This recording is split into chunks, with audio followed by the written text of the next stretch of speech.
ala e ba André Fla Bakari ni sokoma mi Bozo Bakari de fo ni mi ba bekile Fla Bozo Bakari Cissé Bozo Bakari Cissé agara digila na digila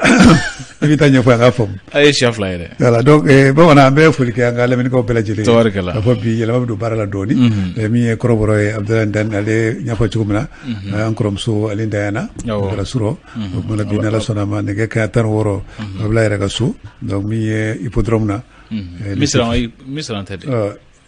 misra hippodrome abebi dambo subul kene kreni radu subul kene dadu pratiquement yaay donc ko ni jana jab ken non ala sona ne ka tan woro do le makena srobi nala sona mi dugo gala hina tabala kamala ka tan sno mais sida amina do mi no fone kono comme so ma mi ke mi amba ka fo papi chama mora so modena ko so to ne bi rekrefe dama laje ka ansela ka do soro afrete follow lu dali mono kluka yani o kuma wati che yani ka do a dugudugu nyola lu to fo moyi ndakati wala madame ne bi fasuka journal la na fo ko le sor ok le sor ale so ko so mali be bo ko so ba fal ko quotidien to yem go so modena André wajira ka foko soni hôpital kurado na dale kuluguru ko fi no oko abaro re kurumu karla do kun labantu mina jamana nyamaw fe kajira fana ka foko G5 Sahel hukumo kono kanga tonzigi bamin ke njamina o esoro ajira ka foko hakilla kuramu ni kulena kuramu kanga ta ani baraka kanga nyesin ko ba kuramu ma ko nekal ndo ka do lu nyanche esoro mo fe anno o bole ko sa kajira ka foko état d'urgence ale fana mono bora tuguni kata nyefe ko sentem ko ka yamara di ako sratkela dominye nyonye banye yaro anga jamana nyama biebi aw normalement njamena ko njamena are kumena nima filika ba njamena nyewe jamununa oyi akumbene jawde Chad Faba kono anga président de la transition bandao avec keneka d'accord okay maintenant pour ko mi to ko nyama bayre ale tna keneka nga mi vidéo conférencier ale dabna do barola kataw srafe ale bi kuma fo jasrafe jabara srafe ale siglo ate keneka ayra physique ayra bute keneka mais avec keneka anu nyona alhamdulillah le namoro la amena 22 septembre ale mu fo ale kumana ajira saka foko énergie du Mali konnana ko fenchama be no meno ni olu tala ka teme sirafe o ko ulu de kemeso woni gela balasi chake danira mami watimna ko 600 sumulu boy mayga ni ali asma nyama baye ko akumbe kai o kay tren hukumo konnana ko weleladi mado fe kululo fe mawlo ko bajaga kulu de wele ko atara uluka wele jabi droit des affaires en Afrique ni uye mauka hake kudo usratike bara sratike la oko oada lenye muga taraka di malima bon andro bajira fara ko mi politique moyi u fara ulimbe yero kufola sawara yega svente venina mi puloye ale fara kumbe kono wari janjula ananade ay ale bu janjula na mi ismailo bube may gay ale bu kay janjula ko reka o chambe no bebe janjula sisa katuyera kufo alu fana kumbe alu jalo kumbe nuna wati dola sigu kuchala fota siga suma nyebe musa marafuna le be mununu saludo fana na donc voilà donc wajira ko kuluma minu ba fe kulo fa kano fe bele jele wuli me wala tabu ko laje katuyera kufo moyi o mana lala na ko gara chugumna akahina yo era ko faire la made ni c'est ça bagari très bien donc mi 22 septembre mi chana ya male fo ali au directeur de publication mais en même temps les échos ale nyama ba onere dogoni ça mona docteur Levi Dunyo docteur Levi Dunyo mona ba fo na ka baraklo bele ji yembo so madena wajira ka foko anga chamanchi faka ko kuma konna ngafo patronat conseil national de patronat konna ko kulu mukani woro jate be no luye anyini ka foko gelya membe no sisano nyamgo gelya ka kausa anga ta chamanchi faka do sratela kulu kana do ka sigi ka kala tawlabe o ni mi ngara sibayi o kana no transition patronat nyamgo ala ko kulu mukani woro o ko uliyo ulanyini ke o ni ya jatina belajele kulu bisaba ani kono ton jate de ko hakilo koni be sina sisa wole ko sa oni nyamogo ba ni jembla jili ka client tombayi ala jira k'a fɔ ko CSA n'o ye comité de suivi à l'accord ye ko o ka tɔnsigi min kɛra Kidal o ko sira min mina ne ye nin ye ko ka sinsin kɛ nin sira kan ko nin kaɲi kosɛbɛ nin bɛ se ka sababu ye ni ka nɔgɔyaba don kow la radio cuala don hukumu kɔnɔna na yira k'a fɔ ko tasibila kɛra ka ɲɛsin maa dɔ bɛ min wele ko Ali Dolo ko Mali radio privé bɛɛ lajɛlen hakilila maa bɛ se ka ko radio privé fa de ale an waati min ko sisan ko tasibila kɛrɛnkɛrɛn kɛra ka ɲɛsin a ka wulikajɔ ma radio ko siratigɛ la o don o ɲɛna maintenant min ye Kidal ko y'a fɔ o y'an ka drapeau kɔrɔ a yɛrɛ de est-ce que dɔw ko tile kelen drapeau don ou bien a tora yen bamanan de journal m'o fɔ fɔlɔ bon journal m'o fɔ fɔlɔ nka hakili la e ko m'o fɔ fɔlɔ komi fɛrɛ tɛ fɔlɔ don o m'o fɔ nka an yɛrɛ tila ka ɲɛɲini drapeau a tora yen ni drapeau bɛ yen n'a tɛ yen halisa an b'o dɔn d'accord alhamdulilayi sisan ka taa min ye l'indépendant o kumana ale ko cogo di sɔgɔmada in na indépendant jira k'a fɔ ko fasodenw cala tɔn minnu bɛ wele ko conseil national de la société civile ka fara ɲɔgɔn kuluba ko olu kɔni a ɲini k'a fɔ ko CNT bɛ bolo min kɛ sa ko segin ka kɛ a kan a kun fɔra cogo min na k'a fɔ k'a kan ka tila cogo min na ko a ka tila ten ko segin ka kɛ o siratigɛ ninnu ma u y'o laɲini kɛ ani ka jira sa k'a fɔ ko bɛnkan dɔ ka tɛmɛ kuluw ni ɲɔgɔn cɛ min kɛ sababu ye ka basigi la nati jamana kɔnɔ n'o ye pacte de stabilité ko ka taa ni o hakilila ninnu ye conseil national de la société civile mɔgɔw ye a hakilila di Sumuli Boyi Mayiga ko ani Asma tɔndenw ye ɲɔgɔn ye ka ye sibiri tɛmɛnen ko a yirula k'a fɔ kalata tɛ labɛn kalata don nka ko kalata bɛ labɛn k'a sɔrɔ kalata ma se Bakari Sise daga kuma jɔlen an ye min fɔ sisan sisan an bɛ taa l'éducateur du renouveau ale y'a jira k'a fɔ fana dɔgɔkɛ Daramani Alu Kone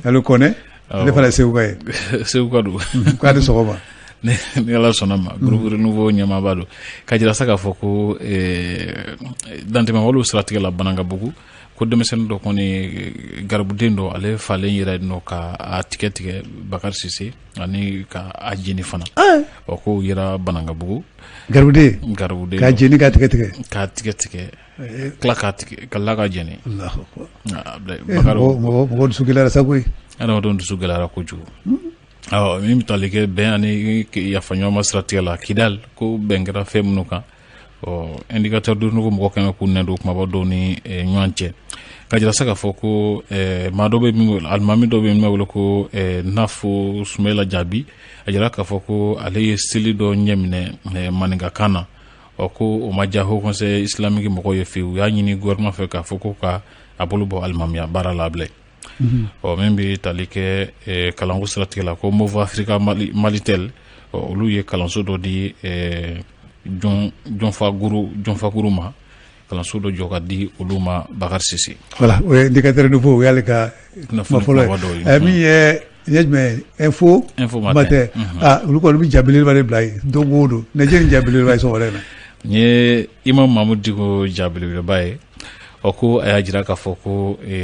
k'a fɔ k'ale bɛ wuli ka jɔ minnu na ko ŋaniya wɛrɛw bɛ a kɔnɔ min dogolen don maaw la ko ŋaniya wɛrɛ foyi tɛ ale kɔnɔ min dogolen don maaw la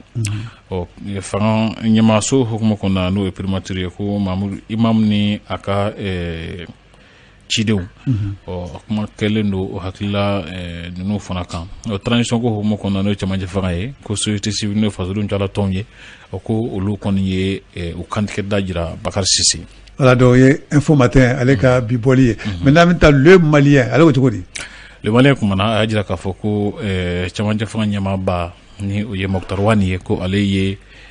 maaw bisimila n'o ye politiki maaw ye ko a ye kanbu ma k'a fɔ ko u ka jisuma dɔ k'u koliji la waasa min b'a to ko bɛ se ka fara ɲɔgɔn hakililaw bɛ se fara ɲɔgɔn kan cogo min na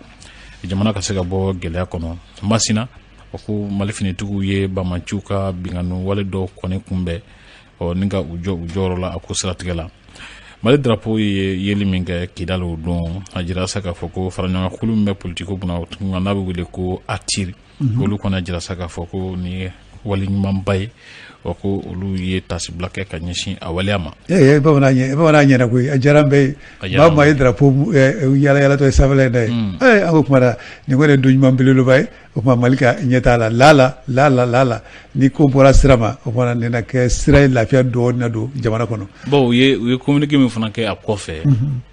i b'a ye danfara ba fana b'o communiqué ni u ka communiqué tɔ ni ɲɔgɔn cɛ siɲɛ caman u bɛ sinsin kosɛbɛ Azawad kan peuple de l'Azawad mais u ma sinsin o kan ni sin communiqué laban in na c'est ça ka rencontre tɛmɛnen kɔfɛ donc sisan Mali ko b'a la ka don hakili la olu bɛɛ ye taamasiyɛn ɲumanbaw ye communiqué in kɔni ye ne kun minɛ kosɛbɛ b'a jira ko Mali ko b'a la ka don hakili la donc an bɛ taa sisan les républicains ale y'a jira k'a fɔ ko comité de suivi de l'accord n'o c'est ça ale ka tɔnsigi min kɛra Kidal ko a yirala kɔlɔsiminɛbaw fɛ k'a fɔ ko danaya kura b'a la ka sinsin kosɛbɛ jɛkulu ni ɲɔgɔn cɛ minnu y'u tɛgɛnɔbila kɛ bɛnkan sɛbɛn na ko kɔlɔsiminɛbaw ye o hakilila kɔni sinsin kosɛbɛ min bɛ tali kɛ wale dɔw kɛra an ka jamana kɔnɔ n'o ye coronavirus ko kɛlɛli siratigɛ ani fɔ taa se zone aéroportuaire so cili ma ko ministre dɔw kɔni taara ɲɛfɔliw kɛ CNT ɲɛkɔrɔ o wulila k'u ɲininka a ko ninnu bɛɛ lajɛlen siratigɛw la ni Bakari ni sɔgɔmada na kunnafoni teliw ye républicain ka ɲɛfɔliw bɛ minnu kun cɛ n'Ala sɔnna donc ni Ala ma basi wɛrɛ kɛ ni nɛgɛ ka 11 n'o tora ni 30 ye o tɛ ni Ala sɔnna ma i bɛna kɛnɛ sɔrɔ tuguni donc min y'a kɔnɔna ko y'a kungun n'a ɲɛɲɛ ka bɛɛ lajɛlen di limanaw ma ladira kɔnɔna na an tɛ fo min ye gafe sɛbɛnma ninnu an tɛ segin olu foli la sabula k'u cɛsiri minnu tɛ se ka sɔn juruko fana bɛ kɔlɔlɔ caman kɛ pour que ka kuma ou bien bɛnkɛ ka da sɔrɔ ka kuma o y'a sɔrɔ olu sira u ɲɛna de ka baara kɛ donc olu baara kɛ pour que ka se ka kuma journal baarakɛla bɛɛ lajɛlen a kuma nɔgɔ nka ale bɛ k'u cɛsiri k'u jɔ u jɔyɔrɔ la o kumana pour que mɔgɔw bɛ se ka kunnafoniya cogo min na kosɛbɛ sabu ka d'a kan nin waati ninnu na an ye k'a fɔ ko caman fɔ an ma dɛ Mali journaliste y'a kɛ tan dɛ nka min ye faamaw ye u yɛrɛ jira ko tiɲɛ tiɲɛna ko Mali journaliste jɔ b'u jɔyɔrɔ la u jɔr'u jɔyɔrɔ la kosɛbɛ minnu b'a sɛbɛn o minnu b'a fɔ o minnu bɛ jata o ko bɛɛ jɔ b'i jɔyɔrɔ la alhamdulilayi kosɛbɛ a ko ma nɔgɔ musaka ko ka gɛlɛn kosɛbɛ wa baara yɛrɛ fana ka jugu a ka fɔ ten voilà siɲɛna don o ye kelen imprimerie sɔngɔ ka ca o ye fila ye radiotigiw fɛ yen courant sɔngɔ ka ca impôt sɔngɔ ka ca nin bɛɛ lajɛlen b'a la donc comme an ka journée tɛmɛna sisan an b'an profiter ka nin bɛɛ de fɔ u k'a lajɛ o kumana yanni san wɛrɛ natɔw cɛ faamaw k'u jɔ u jɔyɔrɔ la o kumana ka dɛmɛ kɛ dɛmɛ min bɛ se kɛ hali radio filɛ nin misali ni ye courant sɔngɔ bin ka bɔ kan sabula ka caman ta courant sɔngɔ la o bɛɛ ka wusa ani caman bɛ yen nɔ t'u yɛrɛ ka so kɔnɔ olu bɛɛ ye gɛlɛya ye arajosow kan n'a fɔra i ka so sara ka courant sara minɛnw fana wari ka ca arajo minɛnw wari ka ca a ka fɔ ten wa min yɛrɛ fana bɛ tali kɛ journal minɛnw fana na i b'a jateminɛ imprimerie wari ka ca impression yɛrɛ fana a kuma ka ca papier sɔngɔ ka gɛlɛn minnu fana bɛ baara kɛ chaîne de don i bɛ taa sɔrɔ dɔw bɛ da fɔ 3h 4h du matin u bɛ si baara la donc andra fana bɛɛ cɛ mais est ce que o journal ninnu fana Mali kɔnɔ bi journal bɛ yen nɔ ma taa da don est ce que ni journal fana fara ɲɔgɔn kan groupe ye so fana taa sɛgɛn dɔɔnin a ta dɔnnen don mais a bɛ n'a fɔ ko in bɛɛ ye musaka ko de ye Bakari parce que ni se fana tɛ misali e ye arajo sotigi sisan se tɛ e ye ka i ka mɔgɔw bila hakɛ dɔw kɔnɔ sarako hakɛw ni INPS ko ni musakako hakɛ caman kɔnɔ donc i bɛ taa sɔrɔ mɔgɔ kulubali minnu bɛ dɔw bɛ se ka bɔ i fɛ sa ka t'u yɛrɛ ka arajo dayɛlɛ donc o gɛlɛya de fana bɛ pour que au moins o fana ka se ka dɔɔnin sɔrɔ o gɛlɛyaw de fana bɛ yen je pense que a kan ka réorganiser cogo dɔ la min b'a to voilà raison pour laquelle moi je pense que n'a dilanna ka groupe ye comme dugu dɔw la groupe baw de bɛ yen nɔ donc an fɛ sa journal min bɛ yen nɔ a bɛ journal ma taa da dɔn y'a ye bon kɛmɛ fila ni dɔɔnin ni min ye dɔɔnin kɛ journal dɔ la reporteriya la sinikɛnɛ pas fo kɛra o yɛrɛ ka directeur de publication ye ni min ye dɔɔnin kɛ sɛbɛnni na journal dɔ la sinikɛnɛ b'a fɔ k'o fana kɛra directeur de publication ye maintenant sisan ne ba hakilila ye min ye yan'a ka kɛ ten ni journaux caman bɛ yen n'u farala ɲɔgɔn kan k'u bɛɛ fanga ye kelen k'u fara ɲɔgɔn kan groupe kelen n'a kɛra groupe kelen journal kɛmɛ fila nin kɔ n'a sɔrɔ 5-10 groupes ou 4 groupes ou 5 groupes de communication n'a sɔrɔ de kun don baara kun bɛ kɛ moi je pense que nafa b'o la journal agrément fana sɔrɔli ka nɔgɔn kojugu voilà nafa b'o la fɛn caman b'o la radio ta ka gɛlɛn cogo min na n'i ye journal fana ta gɛlɛya ten je pense que caman bɛ ka sɔrɔ olu t'a sɔrɔ an ka organiser ka ɲɛ n'a organiser ka ɲɛ ka groupe ye ka mɔgɔw fara ɲɔgɔn kan ka groupe de presse kɛ moi je pense que nafa b'o 5 tonnes ninnu ye donc don o don a ko ma nɔgɔ ba Sidiki ni Siana olu hakili ba o tulo b'an mankan na n'a ko kɛra ten nɔ ko bɛ nɔgɔya Banjugu Dante Banjugu maison de la presse ɲɛmaaba ale ye tan bɛɛ ka ɲɛmaa ye sa ale maison de la presse ɲɛmaa ye ale y'an bɛɛ ka ɲɛmaa ye hakili la donc k'a lajɛ a bɛ ɲɛ cogo min na pour que vraiment an bɛ se ka baara kɛ ka ɲɛ cogo min na o kɔni ka wusa kosɛbɛ gɛrɛbɛbaga la o ka wusa kosɛbɛ sinon n'a to taara tan dɔn ko min m'a dɔn dɔrɔn ka taa dɔ de k'i sigi min m'a dɔn dɔrɔn ka taa dɔ de k'i sigi a ko ka gɛlɛn a kuma ka ca baara bɛ gɛlɛya pour que vraiment qu'on soit performant vraiment il faut vraiment des bons niveaux donc mɔgɔw kan ka former ka ɲɛ kelen donc matériel ɲuman kan ka sɔrɔ o fila ye donc n'o bɛɛ lajɛlen kɛra je pense que ami joro min ami temoka voilà ami chamana de amala chamange que soit la presse écrite la presse audiovisuelle radio belge bi joro la mais alibi na organiser ka nye ko se ka faranyonga o kuma ka baraka ka nye moi je pense que am se ka produire 10 000 tani quoi ndagate hakilla nyemo bina jate bina ka kula voilà donc nyemo ko le dire fo Basiriki Touré Basiriki Touré doye o kuma bi Dante